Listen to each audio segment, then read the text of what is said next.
All right, so hello everyone. Really nice to see so many of you here in the breakout session. My name is Raluca da Popa, and I'm a professor at UC Berkeley, working in security, especially secure AI lately. And I'm also co-founder of Opaque Systems and a president. So I'm going to tell you about how we can secure the generative AI pipeline to protect confidential data even during use, during training, during inference, even before.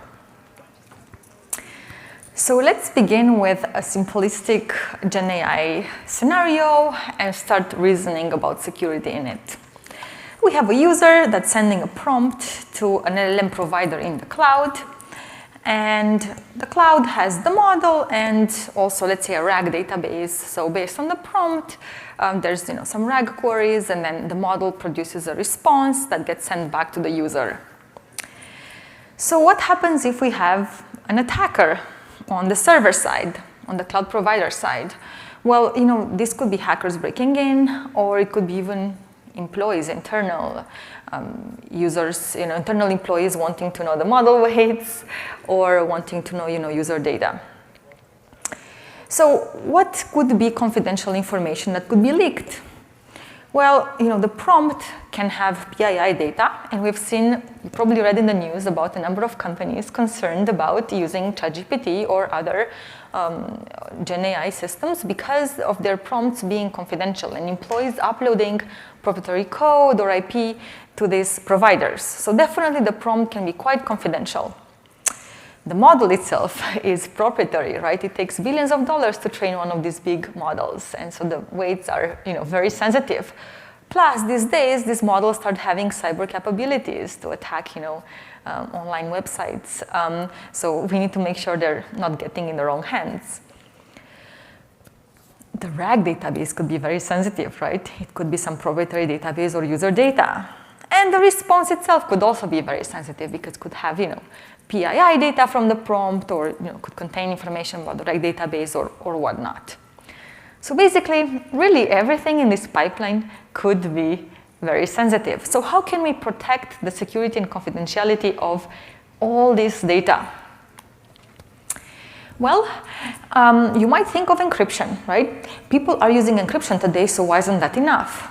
Well, there's encryption in transit, which is over the network, here between the user and the cloud, that will protect your prompts and responses from a network attacker. But as soon as the prompts get to the cloud, and the data is decrypted there. So again, the hacker and the insider can see that data.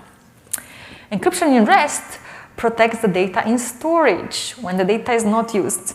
But the moment we're using the data, the moment we have RAG queries and model processing, training, inference, all of that happens with data in plain text available. So there's no encryption in use. And that's where attackers break in, that's where data gets stolen. Now that's the big concern. So today I'll tell you about confidential computing, which is a very impressive technology that's been emerging and becoming more and more widespread in the past few years.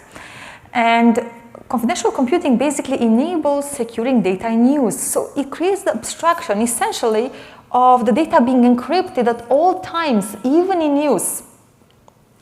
And we can do this through specialized hardware mechanisms such as Intel SGX, TDX, AMD SCV-SNP, ARM Trust Zone, NVIDIA H100cc, and so forth.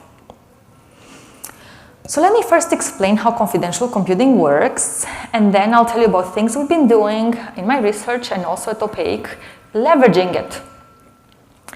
So the nice thing about confidential computing is that it can essentially put the Gen AI pipeline inside this, trusted hardware and secure perimeter, within which the data is encrypted in use. At least it's encrypted from the perspective of hackers, even the hypervisor or somebody with root privilege. So let me explain how it actually works. There's three major components, and the fourth C-link is optional.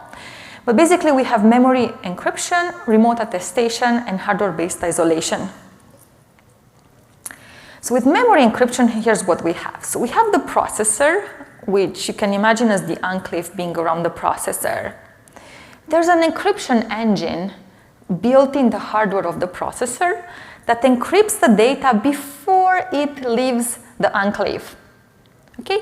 So basically any data before it goes on the memory bus to memory, it gets encrypted automatically by this hardware. And this encryption is done in hardware. It's very, very fast. We have AES instructions in hardware. It's very fast.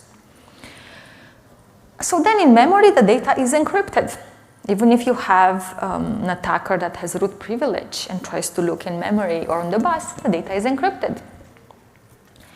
When the enclave computes, the data is fetched from memory and this encryption engine automatically decrypts it. Okay? And it's decrypted for the purpose of the CPU. Okay, so the CPU processes on regular data like normal, and this is why it's very fast. But this is the bare metal that has access to the plain text data. A hacker breaking in remotely or like an employee with rooted access, they can only see what's in memory or on the bus. They don't have the ability to look what's inside the CPU under the die.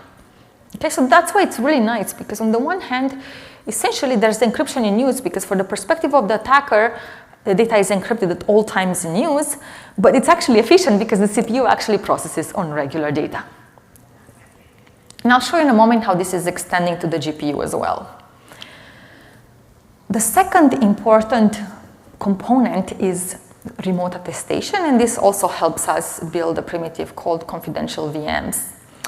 So basically, the idea is that when enclaves first appeared many years ago, Intel SGX was, the first enclave, and Intel was very kind to give enclaves to my research group at Berkeley 2 years before they were commercially available, so we had the chance to play with them and had some nice papers. But then it was really hard to use the enclaves because you took your program and you had to rewrite it in order to leverage the enclave, and it was a mess, a pain. Right now, the confidential computing space has evolved to the notion of confidential VMs, which are much easier to use because in principle you don't have to modify your program, you just install it in a confidential VM. Basically the way it works is that we have the secure processor on the hardware which handles keys, and this secure processor is the one that is going to help set up a confidential VM. So the hypervisor is going to ask the secure processor to start a VM with certain initial pages. And then the secure processor is going to measure those pages and basically measure all the pages of this confidential VM. What does that mean? It basically computes a hash of all the pages of this VM and metadata, like type of page, location, things like this. But this measurement basically covers the code, covers the data, so it defines what this VM is going to run. Once this measurement, this digest of these pages is created, the secure processor signs it, and there's a certificate on the public key to verify it from the respective hardware vendor like AMD or NVIDIA. Okay? So basically our user here can check that there's a confidential VM on the cloud side, that it's running the code on the data that this user wants. It's not going to have anything else like malware. And that it's signed by the hardware vendor to be an actual legitimate VM. And not just that, but an actual legitimate enclave. And not just that, but it's going to also know what's the public key of this enclave. Now that it knows the public key, it can set up a secure channel. Right? This is basically TLS, but TLS is ended inside a confidential VM. So the nice thing with this is that you as a user remotely can basically check that there's a legitimate enclave running on the cloud, running a VM with the code and data that you want. There's nothing else running in that enclave. There's nothing like malware or anything else. And you can also have a secure channel that ends inside the enclave and send confidential data. So then the enclave can do machine learning for you, inference or whatnot. You can send encrypting prompts or whatnot. Okay? And that's really, really powerful. So the hardware-based isolation is crucial here. Each VM has an ID, so you can have multiple confidential VMs on the same machine. And the hardware ensures that the code and data pages are tagged with the ID of the VM, and that nobody, not even the hypervisor, can access the pages of the confidential VM. Okay, so you can have a mixture of, you can have non-encrypted VMs or encrypted VMs running on the machine, but each VM is isolated. All right, and recently NVIDIA also added enclave support for their H100, which is amazing for Gen AI security. And the way that works is essentially the GPU is also in an enclave and essentially extends the trust perimeter from the CPU enclave. The confidential VM running on the CPU will attest the GPU, will check that it's the right firmware running, is a GPU that's from NVIDIA, check against certificates from NVIDIA, and as a result, it's going to be able to set up a secure communication. So all the communication over PCIe will be encrypted as well. Okay? So basically, the CVM will be able to check an attestation report of the GPU enclave being set up correctly and create a global attestation report to send to this user. So now our user can check that they have confidential VM attached to a GPU or more GPUs depending on your setup. And they can have a secure channel to send sensitive data there.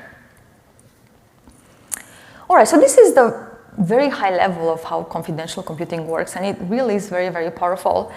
I've done a bunch of research over the past years on showing how to use it for all kinds of use cases, analytics, machine learning, general programs, and we have some open source as well from the lab.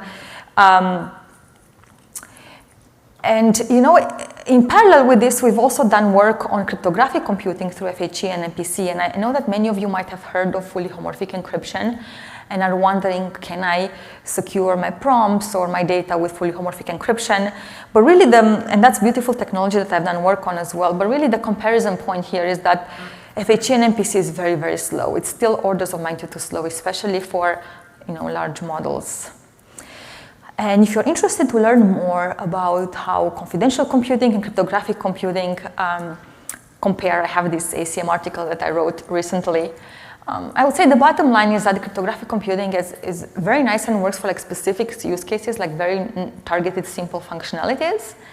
But really, confidential computing is what you need for more rich analytics and machine learning, especially for Gen AI.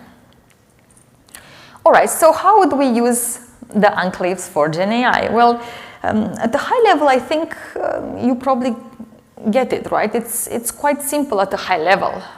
Basically, what you do is you place the model inside an enclave, and you also place the query processing inside the enclave for the RAG database. And the database can sit outside encrypted, and you can fetch encrypted data in the enclave, decrypted as you need to process. So basically, the user is going to end up sending prompts over this confidential encrypted channel, regular TLS that ends in the enclave, so nobody can see the user's prompts, not even the cloud provider. Then the model is going to process these prompts, produce a response that gets sent again over this encrypted channel. So the cloud provider doesn't even see the response, doesn't see anything, no intermediate data, nothing, just knows that there's an inference request happening right now. And similarly, it can keep private, the RAG queries, the RAG database, and whatnot. So at the high level, this is all, quite nice and simple, and I think, intuitive. Of course, the challenge is really that it does require some expertise to leverage these enclaves. Some things might already come to mind to you. Well, if I run Gen AI, I need a whole big cluster of machines. This is one machine, right? What do I do? So how do I set up a whole cluster with these enclaves? Other challenges might be all those keys. I showed you one key, but there's really lots of keys involved in this process, like all that key management and whatnot requires some security expertise to use right. And then there's issues like, okay, I want to enforce end-to-end policies on my system, access of who can access data and whatnot. And the nice thing about confidential computing is that you don't have to give access to a data piece like yes or no, but you can give access to a function result of the data, like an aggregate of the data. Or maybe, let's say somebody cannot access the data set but can access the model. So it's really nice that you can have these fine-grained abilities, but you need a way to enforce these policies end-to-end. So basically, this is the part that we've really worked hard on at Opaque, is to try to make confidential computing very easy to use for users who don't need to have any expertise, right? Customers who just have an AI pipeline or analytics pipeline, they just want to place it in confidential computing and not have to worry about security because they have other things to worry about in their main business. So we started Opaque more than 4 years ago, basically, from Berkeley. All of us are pretty much from Berkeley. With students who graduated and were leading the open source then. And so basically what it does is it's a very easy to use platform for running AI and analytics inside confidential computing. It takes care of the scale out in the cluster for you. You can just think of it as the abstraction of having the whole cluster in an enclave. It takes care of key management, also compliance, auditing, accountability, all the enterprise readiness tools, and enforces global security policies. So let me give you 2 examples of our main products and how they are used. So for example, the Opaque workspace. A very common usage is one in which companies have a lot of data silos, sensitive data that they cannot share across silos. And they would love to do analytics or machine learning. So basically we're providing this Opaque workspace, which is a secure environment where you can actually put together data from those different silos. So let's say the example of Accenture, one of our customers, is we have 2 different data silos, so 2 different institutions or customers. And the way it works is that each is going to encrypt the data with their own key. And then they will each attest the enclave deployment in the Opaque workspace. What does it mean? They will check that there is an enclave that's legitimate, or multiple enclaves that are legitimate set up in the cloud, that they're running the code that they agreed on for analytics, nothing else, or for machine learning. And then they're establishing a secure channel over which they can send their encrypted data. So now this enclave has access to both of their data and can run some joint analytics or train a model over all that data or statistics, but the guarantee is that no owner of any silo can see the data of each other, and really nobody can see that aggregate data at all. And then for the final outcome, the model or statistics, they have a policy on who can see it and who can decrypt it. All right, another example of a use case is the Opaque gateway. So here's where we try to protect PII data from the prompts and ensure security policies on usage of GenAI by employees in a company. So in this case, actually, the LLM provider can be anybody. Can be can be OpenAI through ChatGPT, or the GPT models, or could be Google DeepMind or Gemini and whatnot. The Opaque gateway sits in the middle, intercepts the prompt in an enclave. So everything in the gateway runs in an enclave, so Opaque and nobody gets to see your prompt. It's encrypted at all times.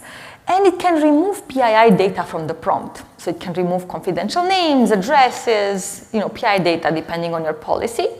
But replace it with meaningful symbols. For example, instead of, Alice Smith, it's going to have name 1.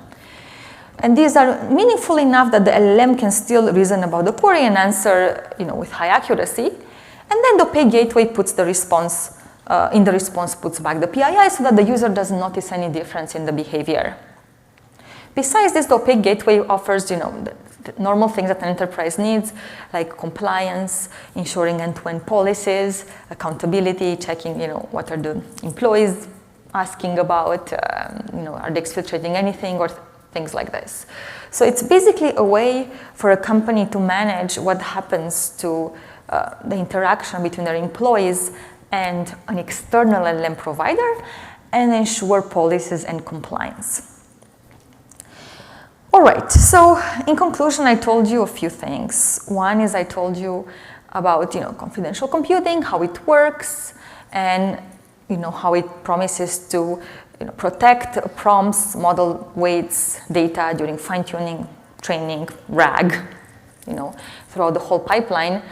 And also I told you about 2 examples of products that Opaque has leveraging confidential computing to enable collaboration and protect sensitive data in the prompts. And I would like to end sooner, so I have the chance to take questions from you guys. Thank you, yeah?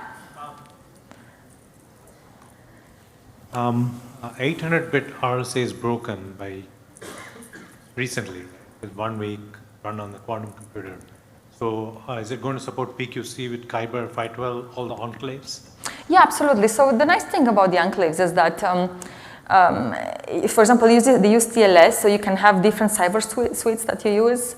So you don't necessarily have to use RSA for key agreement. In fact, many people use Diffie-Hellman for key agreement. So it inherits all the updates that people make to these libraries like TLS. For example, once we have post-quantum TLS, then automatically the enclaves will also be post-quantum. The rest of the encryption in enclaves is classical encryption like AES block ciphers, which is already considered to be post-quantum secure, and there's not currently broken or anything like this. So in that sense, it's quite nice. It's not tied to specific encryption. It can move with the times. Yeah. So the implementation, obviously, the implementations are tied to encryption. For example, NVIDIA uses AES GCM. AES is great as a block cipher. GCM cipher mode is not great when you have a large amount of data because it can run out of the counters quite soon. But all of these things are, you can change them in the next iteration. And there's been much more refinement going on for CPU enclaves than for GPU enclaves just because they're new. But I'm very excited about GPU enclaves because to some extent they are simpler, so easier to reason about and secure. But yeah, great questions. A question back there? Okay. Terrific conversation. We work with a lot of Fortune 500 companies, and so this has caught my attention. With regards to being able to anonymize some of the data that's coming in self-evident or self-identifying PI information, can you write functions in where you can dither or fuzzy dollar amounts or locations, those types of areas further? Because a lot of companies, even though you do the traditional names or addresses, that can be easily replaced, but there's areas where legal or compliance will say, I don't want to give the exact dollar amounts, I want to be able to dither that number, or general locations I want to dither or radial zip those as opposed to giving identified areas. So being able to have functions that can do that we define, is that a possibility? Yeah, definitely. So yeah, absolutely. So yeah, the root of your question points to this trade-off between anonymization and functionality, right? I can make something black box, it's anonymous, but it's not going to be functional. So how do we reconcile this trade-off? So definitely with the Opaque gateway, the customer can set policies on how they want to anonymize certain PII. For example, they just want to have the general area, like you said, or they could have a certain amount of error introduced. Ultimately, I do want to say that if you really want to hide everything, then the way to go is to put the model in an enclave and do private inference where the whole prompt is encrypted. Now, if you cannot do that because you want to use an external model provider, then you'll end up sanitizing the queries according to whatever policy makes the most sense. Great questions. Yeah, back there. We are from healthcare and medical device industry, and I'm curious if you guys have thought of guidelines from FDA and with respect to your tools and like how this applies to the recent regulations and like protecting data, PHI and all that. So I wouldn't say that we thought in great deal about that. Normally what we do is whenever we work with a customer, we basically maintain whatever compliance they have because we layer on top. So for example, for the Opaque workspace, we do not change the accuracy of the results and we do not change the controls that they have, but we add another layer of security on top so you have encryption in use. So in that sense, we're not really affecting, in many cases, at least in the cases I've seen so far, we're interacting quite complementary with all of those. But great question. Yeah, back there. Something I'm kind of wondering about is on the secure hardware, how vulnerable this is to like common like side channel attacks. I'm thinking like one possibility like tempest emissions or anything more clever than that? Yeah, very good question. So definitely, enclaves do suffer from side channel attacks. The nice thing is that, as soon as they're released, they tend to get patched in a quick iteration. But yes, they're not perfect. And in that sense, like any code or complex code base, there's going to be some vulnerabilities. I would say that it's quite hard to mount those attacks on the cloud side because a lot of those attacks require you to have a super controlled environment where you can just run this victim enclave and completely control and clean up the environment and whatnot. So it's really hard, it's much harder to mount these attacks on the cloud, and I'm not familiar, I haven't heard of any attack where they managed to exfiltrate data from like a real deployment in the cloud in an enclave. Not saying it's not possible, I'm saying, oops, again, I did it again. I'm a security professor, and I know that security is never perfect. It's all about the cost, and security is economics, and it is really much harder to exfiltrate and mount those attacks in the cloud. Now, if you have enclave on a client device, I think it's like gave up on me. Okay, he came back. If you have an enclave on the client device, like some people were proposing consensus in blockchain with enclaves on the client, and that's what I'm not so comfortable with personally, because there you actually, each user of the blockchain has the machine in their own basement, and they can do whatever they want, they create the environment that they want. But on the cloud side, they really raise the bar so much more, even with side channels, that it's really hard to exploit them. They get fixed really fast. Technology advances, that it's really, it really is much, much harder for attackers to get access to it. But yeah, great question. 2 questions there.